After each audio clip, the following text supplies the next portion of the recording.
politics பேசுறான் politics போடா Honorable guests and friends, vanakkam.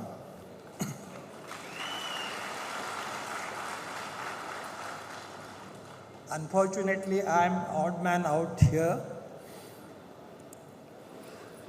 You might get an impression with vanakkam that I am going to speak in Tamil. No.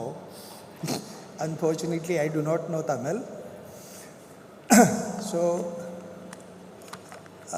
what I had done is that I had a written speech and I had handed over to Anand for translation. They were to deliver that out here, but probably for paucity of time, it may not be done so. But later on, you might get a chance to see it in Tamil. Well, at the outset, let me express my heartfelt gratitude to Anand for inviting me to speak at this solemn occasion. I must also congratulate them for having brought this beautiful volume on Babasaheb Ambedkar as Talaivar of all people, leader of all people, and not Dalit alone. It is very important to stress that Ambedkar had a universalist vision. It is not. For quite some time, people confined him to just Dalit universe, but it is not so.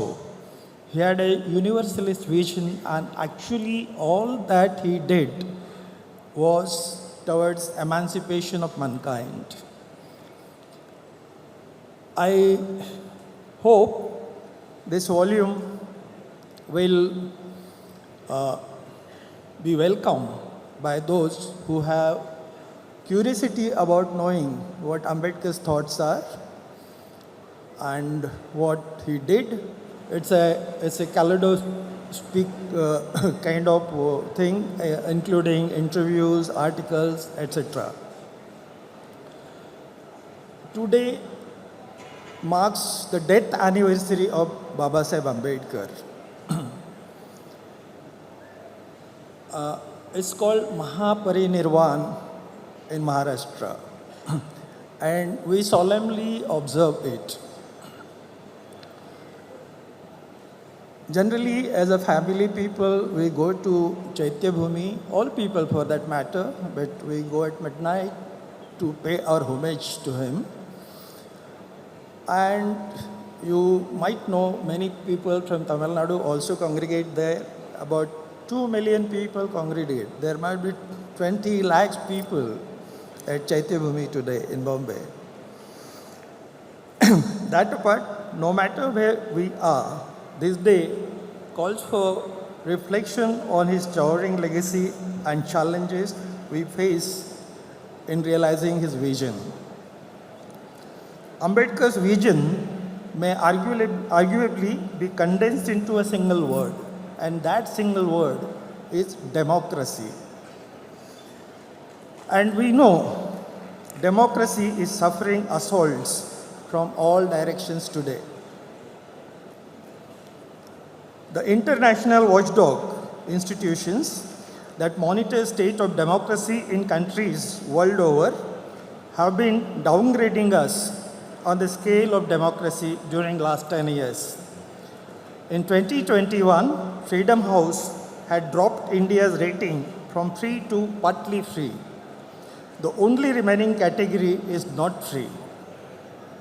The same year, the varieties of democracy, popularly called VDEM project, relegated India to the status of electoral autocracy.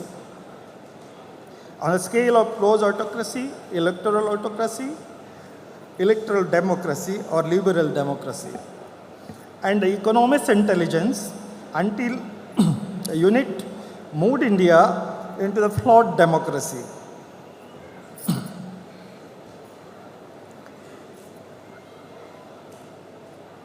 India's democratic downgrading moved 1.4 billion people of the world, 8 billion people, into the category of autocratizing countries. It dropped from free to partly free, finally halved the share of the world's living in a free country. The attack on democracy can well be construed as direct attack on the vision of Babasaheb Ambedkar. Indeed, the most pressing challenge before us today is the survival of democracy in this country. While Ambedkar is universally recognized as one of the architects of a constitutional democratic state, few truly grasps his profound and transformative understanding of democracy.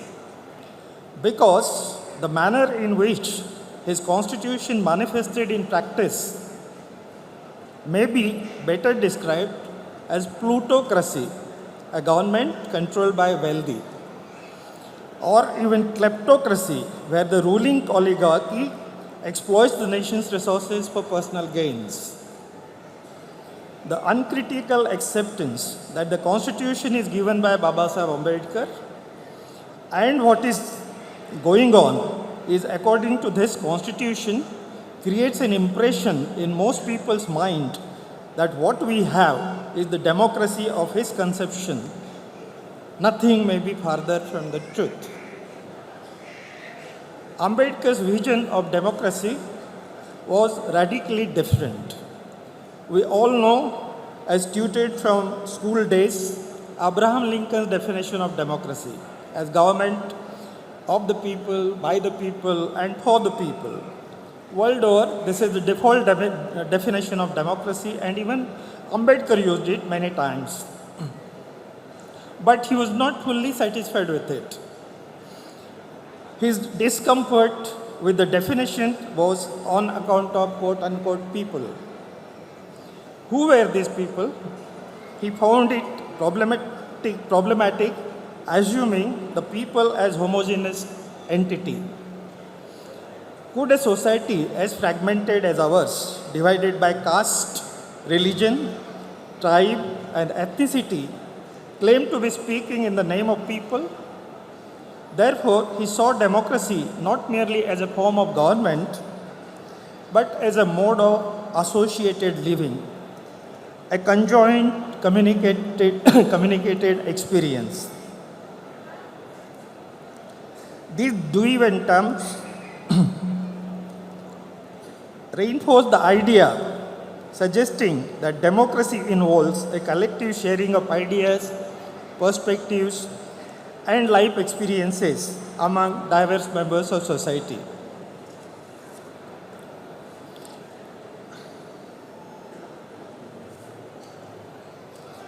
This kind of thing is not possible in a caste society, which is characterized by ascending scale of reverence and descending scale of contempt. Ambedkar firmly believed that caste and democracy were inherently incompatible. For him, the annihilation of caste was essentially to achieving a truly democratic society. His lifelong crusade against the caste system needs to be understood in this universalist perspective. Ambedkar expanded his vision of democracy further. He said his vision of democracy was rooted in his ideal of good society, based on the principle of liberty, equality, and fraternity. A democracy for him was a means as well as end of this ideal. End because it is coterminous with the realization of this principle, liberty, equality, and fraternity, and means because it is through democracy that these ideals are attainable. The world knows these principles were originated during the French Revolution as its inspiring slogan. However, he declared that he had not taken them from French Revolution. He took them from the teachings of the Buddha. Ambedkar emphasized that liberty without equality leads to the domination of the privileged few. Equality without liberty stifles individual freedom, and fraternity is the binding force that harmonizes the two. This interplay of principles, he argued, was the foundation of a democratic society. Ambedkar further stretched the definition of democracy to a social practice. He defined democracy as a form and a method of government whereby revolutionary changes in the economic and social lives of people are brought about without bloodshed. In order to effectuate democracy, he outlined 5 conditions. 1. Elimination of glaring social inequalities. 2. A robust and independent opposition. 3. Equality before the law and the administration. 4. Adherence to constitutional morality. And 5. Development of public conscience. He willed that the Constitution should provide for these conditions to prevail. How far our Constitution, which is attributed to him, succeeded in providing for these conditions is a mute question. He himself had to painfully note in his last speech before the Constituent Assembly that the Constitution has only provided the political equality and did not touch upon the economic and social inequalities. He explained that the Constitution has established only political democracy, which could not endure without social and economic democracy. In his final address to the Constituent Assembly, he warned, on 26 January 1950, we are going to enter a life of contradiction. In politics, we have equality, but in social and economic life, we will have inequality. How long shall we continue to live this life of contradictions? If we deny equality in our social and economic lives for long, we'll do so only by putting our political democracy in peril. Regrettably, his warning went unheeded. The ruling classes, exploiting the spaces left in the Constitution, entrenched their dominance. Within 2 years of his implementation, Ambedkar expressed disillusionment with the Constitution. In a discussion in Rajya Sabha in 1952, he responded to a member, "People always keep on saying to me, 'Oh, you are the maker of the Constitution.' My answer is, I was a hack. What I was asked to do, I did much against my will." He further added, and I quote, "My friends tell me that I have made the Constitution, but I am quite prepared to say that I shall be the first person to burn it out. I do not want it, it does not suit anybody." It was a clear expression of the disappointment how the Constitution unfolded into practice. Baba Saheb Ambedkar's unwavering commitment to rationality and the scientific spirit was another cornerstone of his democratic vision. He viewed rationality as essential for public debate and ethical governance, warning that propaganda and irrational dogmas, especially those perpetuating caste, were tools of subjugation. Rationality, he argued, was not just intellectual but also ethical, fostering a society where power was exercised with accountability. The Hindutva movement, however, represents a direct assault on Ambedkar's vision. Disguised as a call for Hindu or national unity, it seeks to restore Brahminical dominance by undermining rationality and fostering obscurantism. From promoting pseudoscience to rewriting history, these efforts attack the very foundations of a rational and democratic society. Ambedkar also laid bare the moral failure of caste, stating in Annihilation of Caste, and quote, "Caste has killed public spirit. Caste has destroyed the sense of public charity. Caste has made public opinion impossible. Virtue has become caste-ridden and morality has become caste-bound." He found an ethical framework for democracy as the Buddha's Dhamma, a code of reason and compassion. Yet, he cautioned that democracy required constant vigilance. Even under universal suffrage, the privileged could manipulate democratic processes to maintain their dominance, and he presciently observed, I quote, "It is a hard fact of history that in every country there exist two classes, the governing class and the servile class, between whom there is a continuous struggle for power. Adult suffrage and frequent elections are no bar against the governing class reaching places of power and authority." Precisely that is happening today as we experience. In his States and Minorities, Ambedkar proposed a socialist framework. This ruling class, to dislodge the ruling class and achieve economic and social democracy. However, it died stillbirth. His vision was sidelined, leaving India with a democracy that remains incomplete and compromised.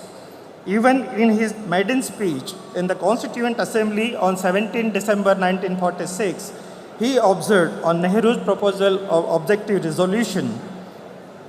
Basically, what he said that Nehru proposed that the new state would do economic, social, and political justice to people, and Ambedkar wondered how this justice could be done unless the society is socialistic.